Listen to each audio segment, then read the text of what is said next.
Ooh, a bit close.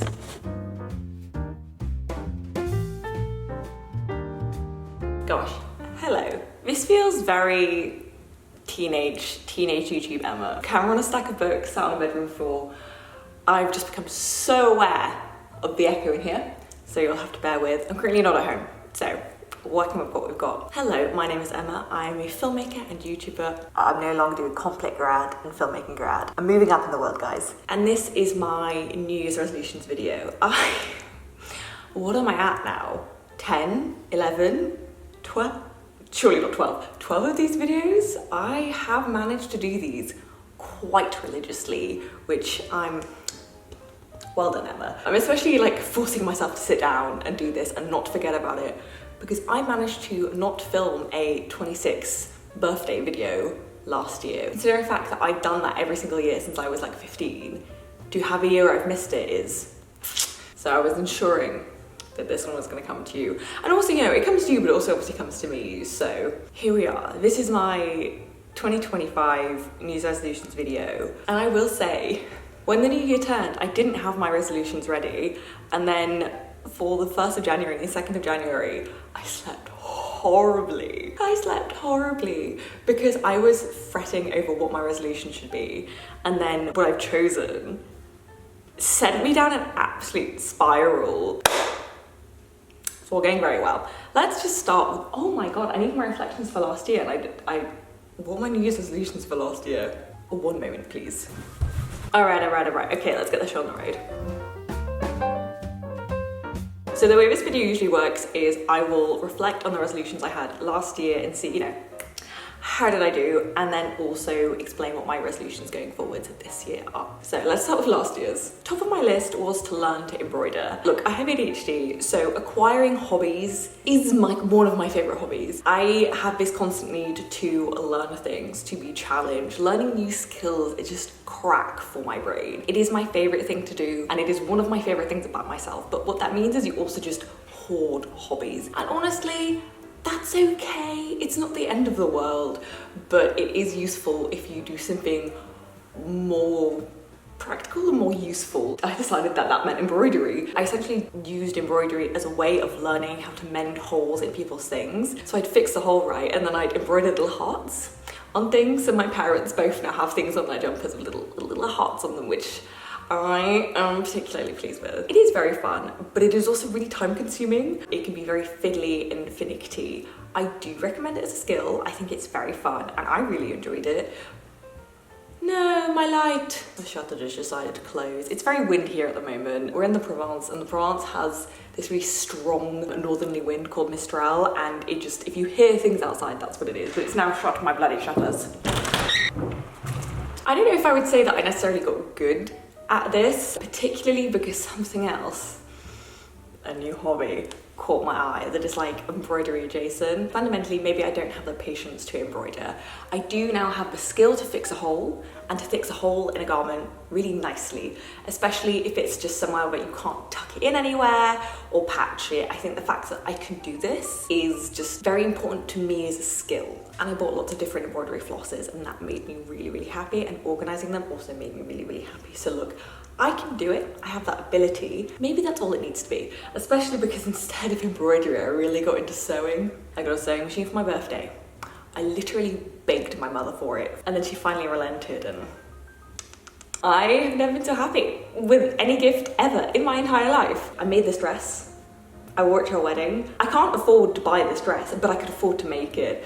And I was so happy about it. You can make sewing really easy, and you can make it really complicated depending on how good you want to be at it, or like what you want to do with it. Like the possibilities are endless. It's so fun. So I found that it's like constantly forcing me to learn new things. It's so great. And because I do believe in a circular economy, and because I do think that fast fashion and ultra fast fashion are the absolute evil, scummiest things on earth, because of, you know, how bad it is for the environment and how bad it is in terms of labour practices and for the local communities it impacts and all of those kinds of things. It's fucking awful. Fuck Zara, fuck Shein. Ugh. I have always hated those things. I've talked about it for a long time, so I'm also sort of putting my money a bit more where my mouth is. I can make clothes. This is slow ass fashion. This is circular fashion. Like, this is great. You may have spotted my pajamas earlier. I made these myself. One leg may be like an inch shorter than the other, and I may have like partially sewed on my pocket shut while I was doing it, but I did it. And this fabric was like £3 a meter, so I made these for £6. You could have definitely bought them on Shein for like £2, but it's so unethical. Like, you cannot make clothes for that cheap. There is no machine you put fabric into and get clothes out of. It doesn't exist. There is always a cost. You may not be paying for it, but somebody somewhere is. Think about your morals and your values. You may think you're exempt from it and just are buying some nice clothes from Zara, but there is always a cost. Always. So because I am so preachy, I decided I may as well be able to back it up with skills, and I learned it, and it's so fun, and there's so much that I still want to learn. Made this little dress, right? This little yellow dress. I just finished editing the tutorial for it. I'm really pleased. I've even done like drawings and animations. I drafted this myself, which means that I came up with the way you make it myself. It is easy, and I will give that to you now if you want it and want to have something to look forward to and learn those skills in anticipation of spring and summer and all the nice stuff you can make then, or I'll upload it at the beginning of spring to give us all some hope for the summer. I live in England, so there is no hope for the summer, but you know what I mean. I wore this dress in Italy, okay? That's what this is for. So yes, I learned how to embroider. Embroidery itself did not go very far, but it led me on to the sewing. Sewing machine is meant to last a generation, right? It's meant to last you 30 years. So even if all I ever do with that sewing machine is mend and patch and never make another thing from scratch ever, it is still worth its weight in gold. Problem is that we don't even know how to mend our own things anymore, and you have to mend them a lot considering how awful quality now is. If you learn to make things yourself, you have control over that. And that's very exciting. Why is my silly little thing that I made better quality and built better than some things that you see if you go into Zara? Learn how to sew. It's like that audio on TikTok. I cannot remember which designer it is, but it's like, learn how to make clothes, learn how to make clothes, learn how to make clothes, learn how to make clothes. Don't do sketches and collages, learn how to make clothes. I love that sentiment. I think it's so true. Learn how to make clothes. You will understand what quality is. You will understand what is worth spending your money on. And I mean that for everyone. I asked my brother recently, being like, do you want to, because I patched up some of his jeans. I've mended a lot of people's things, by the way. I've mended so many things, which is amazing. Then people keep wearing them. It doesn't become a landfill. If I'm going to preach at you, I've got to put my money where my mouth is. I asked my brother if he wants to learn how to do it, and he was like, yeah, absolutely. This is not a gendered skill. The same with cooking and stuff like that. Like, it's ridiculous if it's women's labor. No, it's fucking not. It's ridiculous that people don't want basic life skills. But really, if all I do with it is mend and patch, so worth it. And such like an exciting thing. Every time I see something new that I can make, I'm just very fun. I kind of want to challenge myself not to buy any new clothes in 2025. I haven't written this as a resolution, because there are some things that I know I can't make. Like, I'm never going to be able to make gym gear, or maybe I could make a swimsuit. I think I could do that. I don't know how to make socks. How on earth do you make socks? Maybe I could just make socks. Is making socks hard? Is making underwear hard? There are some things that I'm like, oh, I would never make that, but maybe I could make a coat. Who knows? But yeah, my point is, embroidery led me to sewing, and it has been worth it. So worth it. Yeah, you can totally see the PJs. It's fine, Emma, it's fine. Let's move on. A big resolution I had last year was to only buy secondhand books. I lasted 6 months. I did a full 6 months of this. This impressed me. I did not think that I was even going to be able to do that long. I did. I was quite happy with myself. I think it also slowed down how much I was reading, though. Basically, once I cracked, which was at the end of this year, but once I cracked, I did buy, I think I bought a stack of about 25 books. The thing that I cracked with was I bought Dostoevsky's White Nights. I didn't apply this to buy books for other people. I was buying books for the kids I nannied. Best thing you can do for a child is to buy them little books. And I saw it at the counter and I could not buy it. It's Dostoevsky, like, what am I supposed to do? I love Dostoevsky, but I did do a solid 6 months, and it's easier than you think. I do just think it meant that I also wasn't reading as much. Case in point was, the moment I did buy a new book, I did read it immediately because I was so excited to. But I think it's one of the reasons I didn't read as much in 2024, which you will see in my next video. I ended up reading 10 books, which usually I read about 20. That for me was like, I was just less excited about books in general because I wasn't buying them new. But it did mean I bought less and was more conscious about buying things. So just think about it, is what I'll say, and it is a good challenge, and I know it's a good challenge for an audience like mine. You might benefit from this, is what I'm saying. I benefited for a little bit. or at least my wallet did. Another resolution was I was gonna write all the essays that I always say I was gonna write. I didn't do this. I mean, okay, one of the reasons I haven't made many videos, all that kind of stuff, is I've had 2 jobs. In 2024, I had 2 jobs. It's been a lot, but I've really enjoyed it, and I would do all over again. It was very, very much worth it, but I think that meant, oh God, having the time to actually write has kind of felt like a luxury, which I don't want it to be. The book I just read has made me want to write again, but it's kind of felt like when you're looking for jobs or these kind of things, like it feels like time to write, you have time to write, that feels frivolous almost. So I think that's part of why I haven't done it, but then also part of the reason is just that I just feel like I stand in my way and overthink these things and then I don't do them. My big New Year's resolution for 2025 is simply to not do that. And reflecting on this resolution was something that prompted me to think about that. And it's so silly because I have so many ideas and so many things I want to write about, but I just don't. And I'm sure I said all of these things last year. I'm not sure what to tell you because I don't really know what I even want to tell myself on this. But maybe that's okay, and I don't need to have every single thing thought out perfectly. Because I'm not a robot? Is that my conclusion? I hope that's my conclusion. I think that's my conclusion. I don't need to have all the answers, even to things about myself. But I would like to write again. I finished reading this, Clarice Lispector, Near to the Wild Heart, and it's surrealism and it is a bit bonkers and a bit confusing. Sometimes she writes and it makes absolutely no sense, and other times she comes up with the most beautifully glorious prose. For like a line, and then it's back to being really confusing, and you have no idea where her dreams and daydreams start and end, where reality is, any of those kind of things. I wrote my New Year's resolution at the back of this, that's why I'm waving it at you. So while it is not my favourite thing that I've ever read, it really has made me want to write again. So let's see, I think maybe it's also that I want to write, but then I don't want to be sort of discounted because you don't want to read something that, you know, a silly little 25-year-old has read. But I turned 27 this year and that somehow feels more serious, more readable. Less of like, you just can't be written off for being like, oh, a silly young woman who doesn't know anything about life yet. She was 23 when she wrote this, so I don't know why I think that way. That'd be right. Stay. My next one was to leave my phone on my desk at night. I don't do this. My phone ends up in my bed. I make a resolution like this every single year. I even have one this year, but I just can't, I think it's my alarm clock situation. I always try and use a normal alarm clock and then the noise grates on my soul and then I just can't. This is my weakness, let's call it that, is the fact that I can never stick to any phone tech related resolution, which is not great considering the fact that I made a resolution like this year. It gets left more on the floor away from me now. That's good, I guess. My resolution, my next one, was to get back into running. I used to run a lot, and look, sometimes I just go through phases with things and that's okay. Oh no! This is rather irritating. Maybe I just don't want to run out in the cold.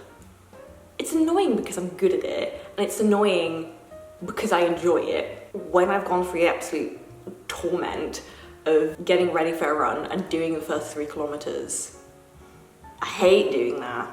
I love every kilometer after that, but I just hate putting my shoes on. I hate it so much. But I also didn't do it last year because I've mentioned it a couple of times, I was nannying. And so you really don't need to work out if you're looking after children. Oh my God. You just don't get a moment to sit down. You're always carrying multiple bags, multiple scooters, multiple children. You stay in very good shape if you work in childcare. I'm honestly not too fussed about that one, but I'm not doing that anymore. So now I've got no excuses either. So I just need to get my act together. I'm not too fussed about the running, honestly. I can do it. Maybe I'll do a marathon. Isn't that one of my 34-30s to run a marathon? Fuck, I don't have very long to do that now.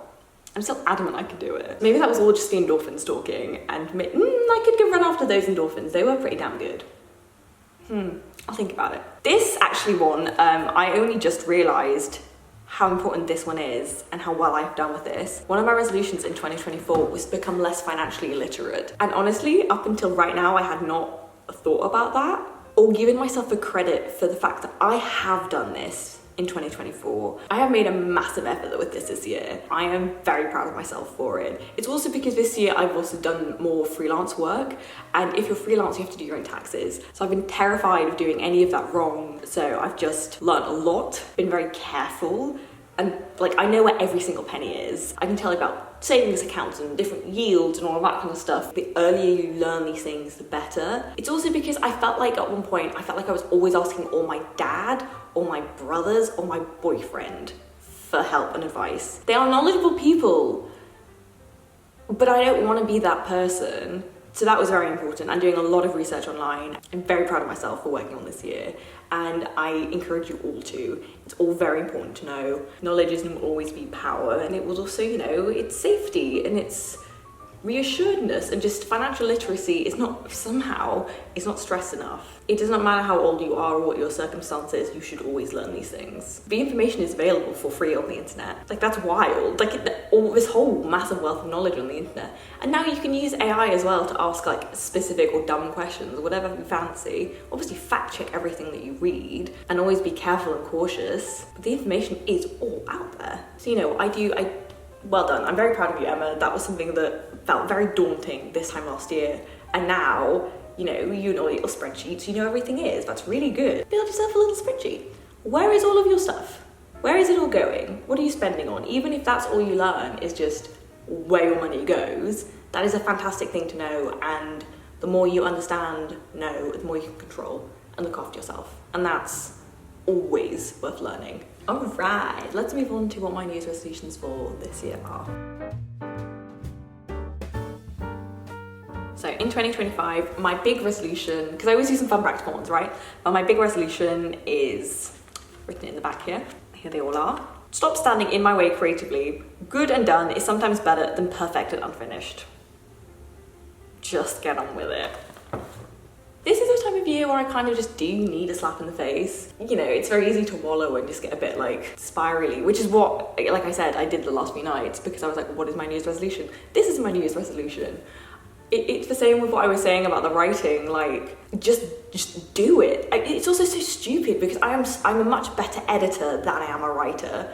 And so if I just write something, then I can edit. I'm much better at doing that. But you have to do the first things first, Emma, for God's sake. And even this, I think, is an example of that. Like, I was telling myself, I'll just wait to do this video when I'm back in London, then I can blow dry my hair, I can do my whole setup perfectly, I can do my makeup. My hair looks like what it is, and I have makeup from yesterday on.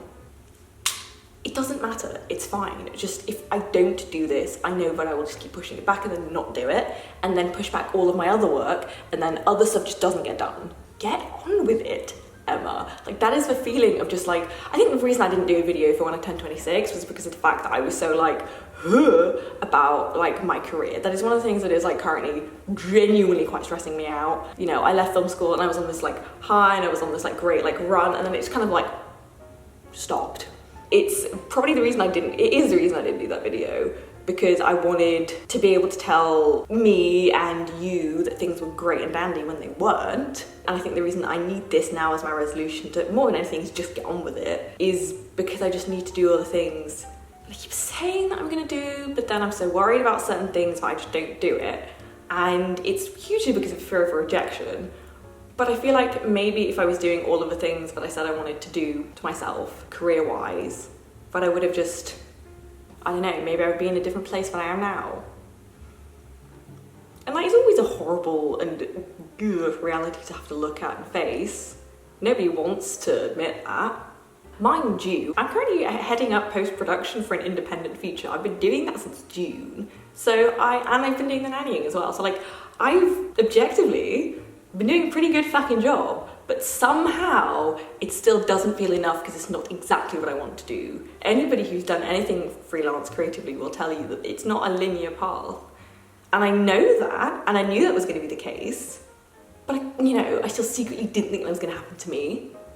I shouldn't say that it's happening to me because that makes it sound very passive, like I don't have any agency in this. I do have agency in this, which is why I think this resolution is just fucking get on with it, Emma. It's also that I've had a lot of good advice this year. I do thoroughly believe in the Seneca quote of like, luck is when preparation meets opportunity. You have your opportunities now, girlie, get on with it. Go generate some luck. And I think that's really what I want to do, with my career and those choices, but then also with my YouTube and with writing. I love YouTube. The last few months, I really have remembered how much I love it and how important it is to me and like as a core central thing of who I am. Weirdly, if I don't make videos, I think I lose part of who I am and my identity, because you have to remember, I've been doing this since I was 14. I turned 27 this year. In a big way, I don't know who I am without this. Another good example of something that I want to get on with this year and stop standing in my own way is I have written another short film. I've written it.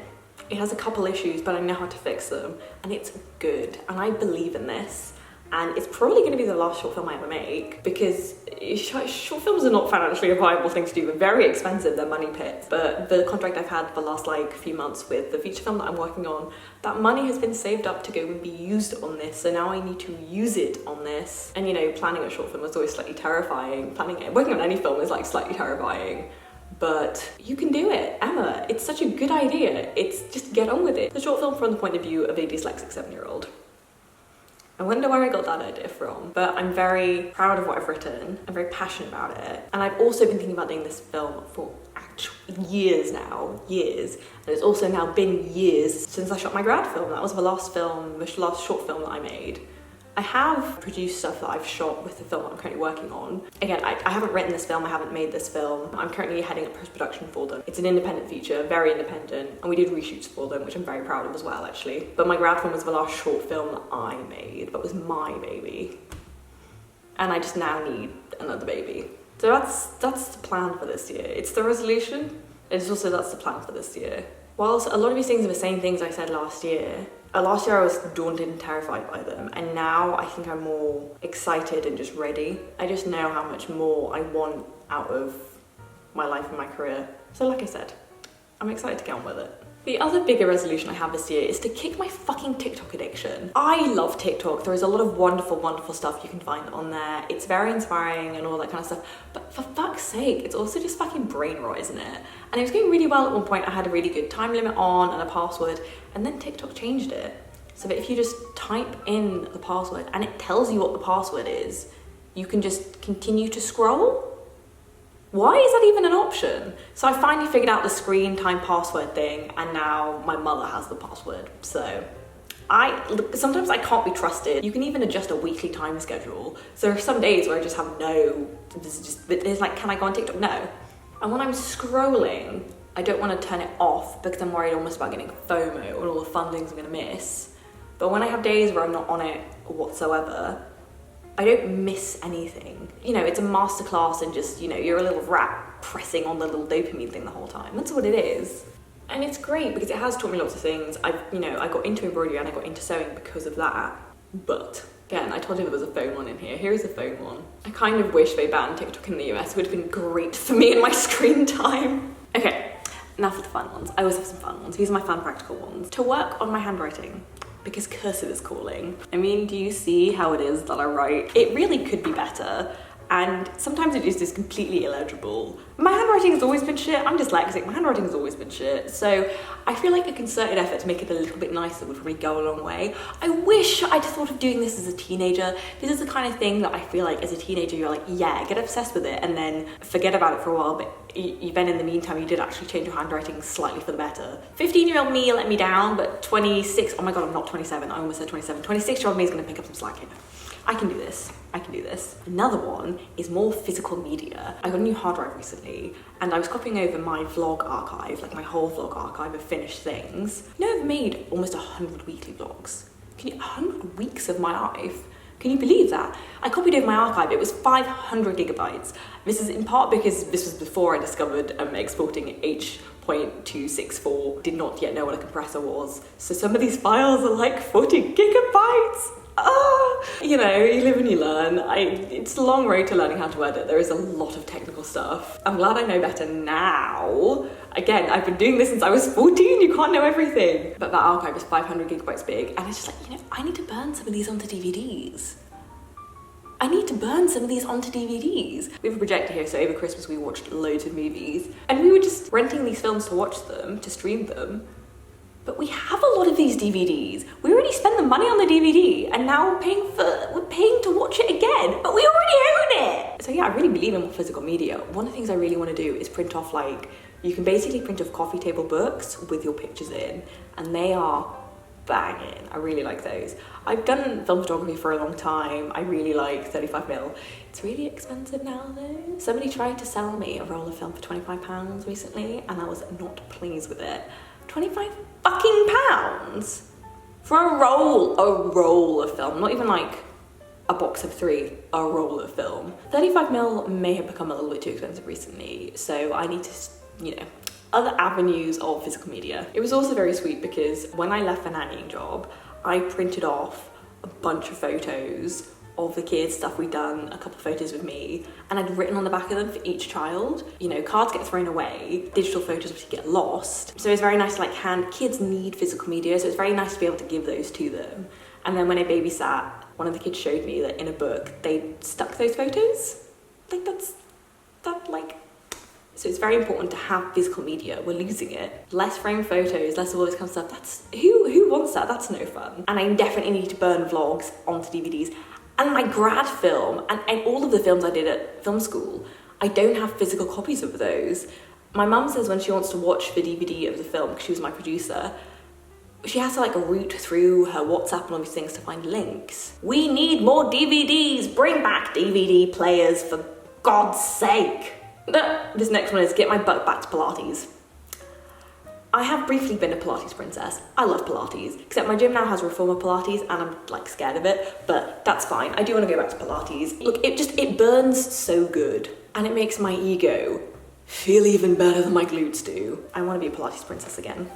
I like to think of myself as that, but maybe I should go to back it up a bit better. Oh, yeah, this other one is to work on my skin more. My skin has been doing a lot better. For those of you who watched my channel for a long time, you know, like lockdown, I got a lot of acne there and it was not a fun experience whatsoever. My skin is a lot better. Up here though, I've been struggling, and it's because, so I use niacinamide. Niacinamide is my absolute ride or die, and I'll use it religiously. My skin will get better.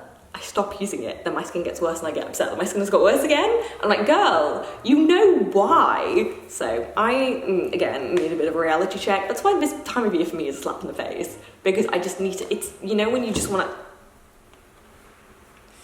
yeah, that's, these videos are me doing that to me. And because I force myself to have to think about these things, I have to think about them hard and eloquently, you know, in some form of sense, because I then share it on the internet publicly forever. If you also just sit down and on your phone film this, but then, you know, keep it for yourself or share it, you know, do whatever, I'm not your mother, but you really have to think these things through when you have to do it this way in this format. So this is my wake up call, my aggressive note to self. I'm not using my phone, I wrote it in here. Physical media. Oh, and the other thing I want to do is more guerrilla gardening. Guerilla, not gorilla. My mother got that wrong and it was great. This isn't her first language, but that doesn't make it not funny. I just need to buy more seed bombs and just chuck them everywhere. In my area, there's lots of trees that have those little tree wells, soil tree wells on the pavement, so I am gonna be chucking seeds in there because I can. British wildflowers, I'm gonna chuck them everywhere. Maybe join a guerrilla gardening society. Who knows? I just want to make more things green. Seeds don't cost very much. Chuck them everywhere. You can buy massive boxes. I've bought massive boxes of them and I've not put them anywhere because I always think about it too late in the year. So come April, I will be just sowing my oats. I'm just going to put seeds everywhere because it's a council's problem now. If I can make even one thing grow because of me, I will be happy. But yes, there we go. I finally blitzed through that end bit. I was like, I'll make this video short and then completely forgot my aptitude for waffle. But we got there in the end. Please, please, please let me know what your New Year's resolutions are down below. They're one of my favorite things to read. So please do share. I read everything and I do really appreciate it. Thank you so much for watching. I do really appreciate it. Somebody left a comment saying they've been watching my video since lockdown and I just, thank you. You're honestly all so incredibly kind to me, and believe me, it does not go unnoticed and it does not go unappreciated. I do brag about you guys frequently to people, and you really are one of the joys of my life. So thank you very much for watching. As ever, like, subscribe, and all that jazz. You can hit the little bell, because we know I upload like the most sporadic, chaotic thing ever, but that again is what it is. I still owe you an everything I read in 2024 video, which will be coming shortly, and the last book haul of everything I bought in 2024, and that will be mainly historical fiction and fantasy. So one last time, thank you so much for watching and for your time, and I will see you very, very soon. Goodbye.